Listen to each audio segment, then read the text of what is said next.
אחותי הקטנה, היא כמעט בת שנה, קיבלתי אותה מהוריי מתנה. אחותי הקטנה, כל היום ישנה, אני מדברת והיא לא עונה. אחותי הקטנה, היא ילדה משונה. I'm Michael Fox. I'm a journalist, a film critic, a teacher, a curator. I grew up in Chicago and moved to San Francisco 25 years ago. It's important for me to know that I come from Russia, or the Ukraine, really, that my family came from the Ukraine. But I have a cousin, a first cousin, who actually just took a gene test to find out if there's any Sephardic connection in our past, and I'm not interested in that. I got my own sense of my identity and where I come from pretty well firmed up. I don't need to reinvent it at this point. My mother's parents came separately around the turn of the century.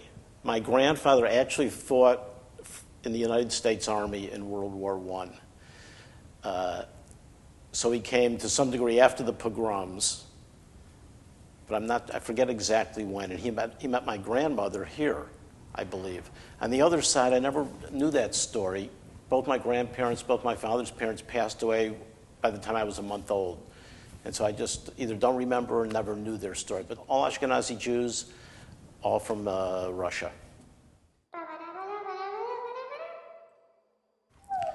You know, as a kid, I not only attended Hebrew school, but Hebrew high school after regular high school. And my Jewish identity was pretty important back then. I can remember those holidays, let's say like Passover perhaps, or other holidays, maybe Rosh Hashanah, where after going to services in the morning, I went out and played football with friends because we weren't in school anyhow.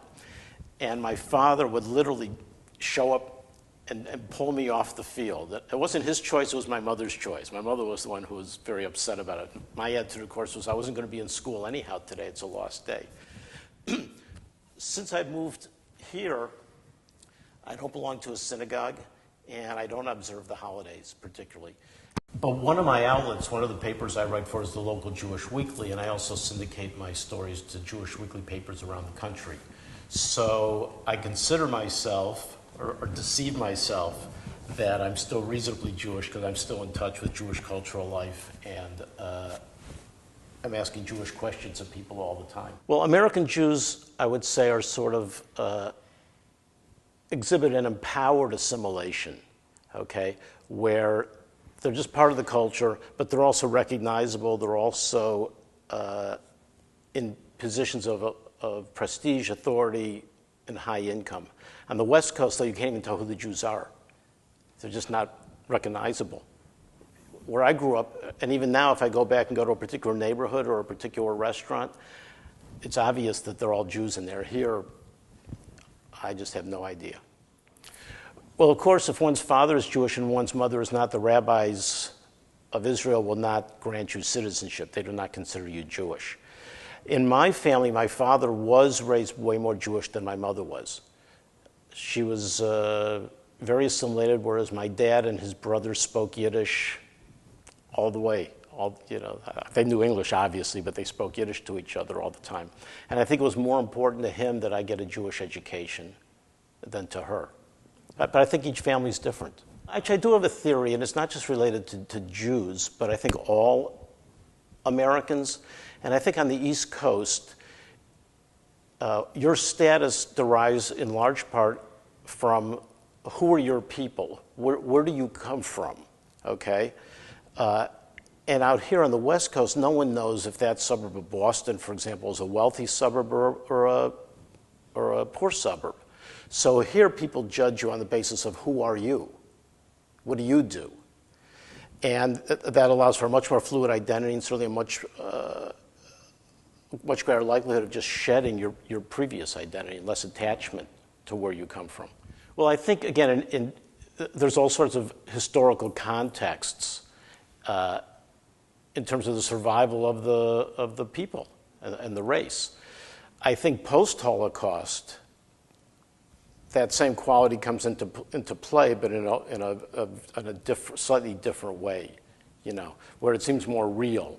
You know, and Hitler tried to kill the Jews, so why are we, in a sense, helping by intermarrying? As it happens, my wife is not Jewish.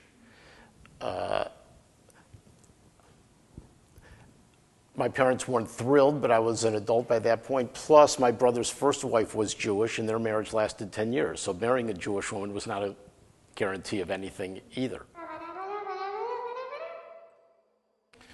My feeling is that basically in ancient times there were observant Jews and non-observant Jews. And then at some point the observant Jews were greeted with movements in reaction to that. And those reactions were, let's say, Hasidism, right, which was perhaps employed more joy and more song. And I think a lot of the other movements like conservative and reform and reconstruction are American reactions, American versions of an assimilated Jewish tradition, interpretations, so the reactions to Orthodox. Right? For me, the fundamental principle, I think, of Judaism from a religious standpoint is that there's just one God. I think from an ethical standpoint, which is really how I choose to view my Judaism, it's a responsibility to others in the world. You know, I think of them in terms of observance. Let's say how much Hebrew there is in the ceremony. Reform congregations used to have choirs and organs, which I associated with churches. I hated that stuff.